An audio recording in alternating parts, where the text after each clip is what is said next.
Hello friends, welcome back to Aaron's Anxiety. I am your host Aaron, your personal guide through anxiety. Let's get on with this. So, we've successfully got the entire third week down. We're now into the fourth week, and just to recap, because Monday marks 3 whole weeks without Lexapro. And so far things have been continuously good. I will say though that yesterday, today, now I gotta keep in mind it's gonna be at least a couple months before things are 100% out of my system. So I'm still gonna be experiencing some side effects in that time. But they've so far been significantly getting reduced. So where I'm at now is today, okay, we'll take today as a great example. Today I just feel meh, like there was the little, it was a great movie, and it was very underrated, where they had like the phone, and they were inside this kid's phone. There were all the apps and the emoji movie. I don't know if you guys have seen that. If you have children, you probably have. And there's meh. He's like the main character. Meh. I feel meh today. I just feel like not high, not low, kind of in the middle, maybe a little brain foggy. You know what I mean? Just kind of listing through life. That's how I feel today. Not anything. But I gotta say it's better than being angry, okay? Because Aaron's anger has been getting the best of him lately. I'm not an angry guy normally, okay? I usually got a pretty good lid on it. And this is even before anxiety, even before Lexapro, even before the withdrawals of Lexapro. For the most part, I've always been pretty even-keeled. I'm not combative. I'm passive. I always say, someone's mad at me, that's your problem. But within the last, couple weeks, coming off your emotion cycle, and anger is one of those emotions, and the anger is kind of elevated to the point where I get snippy. Not even with like I try very hard not to be snippy with my family. And I think I'm doing really good at that. I've been trying to be proactive and ask, like, hey, have I been snippy? Do I seem kind of weird? And if so, I'm sorry. And they're like, no, things seem good. You know what I mean? Seem like you're doing just fine. So that's good. However, when I'm out and about, just like the KFC guy, I don't love these people. And so I'm not being a jerk to anybody. I don't think I have that in me, but I am a little bit more responsive when it comes to that was it. So, other than the blah feeling and the being a little bit more angrier than normal, things are going swimmingly. Things are going fine. I still do get a little bit of dizziness here and there. The nausea has gone away, which that only kind of happened intermittently. Most of these things happen intermittently. None of these things are constant. So the nausea being gone is great. I still have the less appetite. I have a feeling that because there's a little thumbnail on these videos, I have a feeling that eventually I'm going to scroll through these videos and just watch Aaron go. It's tiny. Pretty soon I'll be sticky. Hello friends, welcome to Aaron's Anxiety. I sound like a witch, I don't know. I'll be super duper thin, I don't know. We'll see how it goes. I hope not. I like husky Aaron. He's he's got a lot of good ideas in the kitchen. So I'm just gonna keep going as I'm going. As far as questions that people have asked me lately, what are some? I keep getting the question, if Lexapro is so good, then why would I be coming off of it? I just want to push my body and push my mind and see if I've healed and see what happens. So, say you had a magic blanket, okay? This is the best example I could get. Say you have a magic blanket and you broke something. Say you broke your television. You're going to wrap it up in this magic little blanket. And then I wrap it over it and I go, okay, it's fixed. You're going to go, no, it's not. And I'm like, no, for real, it's fixed. Just know it's fixed. No, it's only when we take the blanket away that we see that things got fixed.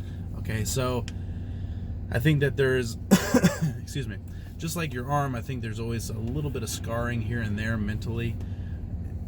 I just feel that unless I take that Lexapro blanket off, I won't really know how much I actually did heal. So the wonderful thing about that is I can always go back onto Lexapro. I have a whole bottle here, and if I have to do that, I'm more than willing to do that. But up until that time, I need to see what happened. You know, I want to know for my sake, did I heal? Did my brain heal? You know what I mean? Am I back to being Aaron before anxiety was so prevalent in my life? I don't know. It's not until I take the blanket away that I'll see if the TV's fixed or if the brain's fixed. So I keep telling everyone, though, that's not to say that the blanket's not great, because that's,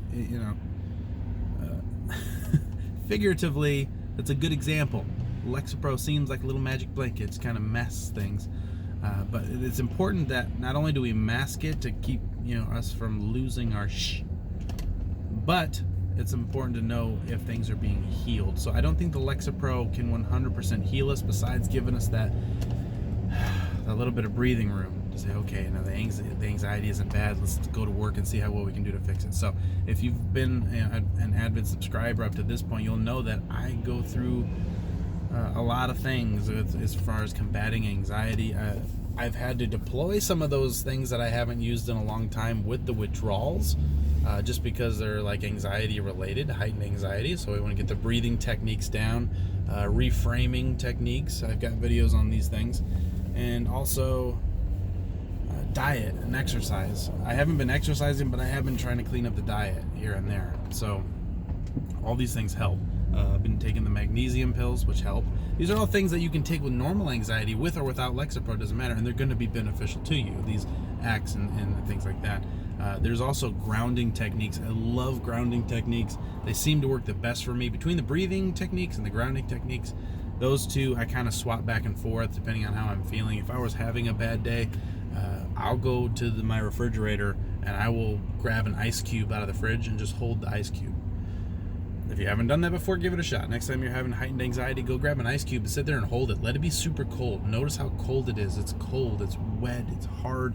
All these different, give as many adjectives out there as you can about what you're experiencing. The grounding techniques are worth their weight in gold. My other one is the 3 rule. For those, I'm just trying to help for anybody that is going through this right now. The 3 rule is you use all of your senses, as many senses as you can, to find 3 different things. So you'll use your sight, look for 3 completely different objects, like spark plug, toothpaste, lampshade, completely different objects. And then you want to listen for 3 different, close your eyes, listen for 3 separate different things. And then you want to touch, feel 3 separate different. And while you're doing these things, come up with as many adjectives about these things as you can. And by the time you run through your senses, you'll feel grounded and back to earth. It's a really wonderful thing. I love it. Okay, so those are the things that I used to have to deploy when my anxiety was really bad, and I've had to deploy them a couple times going through the withdrawals. But I also, the other thing I keep telling people, like, well, what's the severity of the anxiety? And I will tell you that the severity of the anxiety when it was happening in the first week, because by week 2 things had all that stuff kind of dissipated. But I was telling people at the time, it's not as bad because I know what to expect. So imagine you're in a dark room and you wake up in this dark room and you don't know how you got here, and you feel something kicking you right in your leg, boom, boom, and you can't see it because it's too dark. You are going to be terrified because you don't know what that is. Well, once you've been around anxiety for a while, you realize, oh, this is the fight or flight response. This is X amount of chemicals being released into my head. This is my body overcompensating out of fear. You know these things, so you can, once you know what it is, it's not scary. So imagine you're in that dark room and you kick the light on and you see a 5-year-old child and it's kicking you. You're like, oh. Like, it still hurts to be kicked, but now it's just like, oh, I'm not afraid of you. Whatever, kick away. Do what you gotta do. Tire yourself out. You'll be fine. So that's kind of what it is. I'm not as afraid of it. It still makes my anxiety go up, but I'm not afraid of it anymore. And I know that it's temporary. And so what you do not ever want to do, and try to keep this on your brain as you're going through your journey, you never want to make a permanent decision with temporary emotions. Okay? Great advice. So I hope this video has been helpful. I'm going to keep you guys updated. I'm going to have try to be a little bit more comprehensive in the month, and keep asking questions, because I think I'm going to start bringing these questions up as I go along through these videos, because I want to be, if you have that question, somebody else probably has the same question, so I'm going to try to bring them up if I remember, and we'll go from there. Okay, friends? Until next time, I'm going to let you guys get back to your day, because I love you a whole bunches. And until next time, I'm Aaron. You're awesome, and I'll see you in the next video.